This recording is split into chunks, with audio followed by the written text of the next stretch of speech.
Samantala, sumugod sa Quezon City Hall ang may 200 relista para kondenahin ang napipintong demolisyon sa Barangay Central. 6 na pulis at 1 relista ang sugatan sa girian ng 2 grupo. Saksi si Dante Perelio.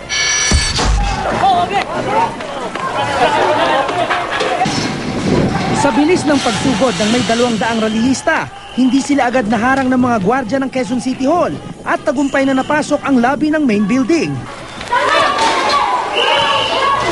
Ang mga empleyado ng City Hall tuloy napalabas sa kanilang mga opisina. Mabilis namang rumisponde ang mga pulis, pero maya-maya pa, nagkagirian at tulakan na. Pilit itinaboy ang mga relihista gamit ang mga steel barricades. Sa nangyaring gulo, 6 na pulis at 1 relihista ang sugatan ayon sa QCPD. Sa huli, pinayagan din magprograma sa labas ang mga relihista na kontra sa planong demolisyon sa Barangay Central. Ang karapatan ng mamamayan! Binigyan naman po natin ng konting minuto para magsabi sila kung ano yung sa lobby nila. Pagkatapos po noon, palisin po natin na maayos.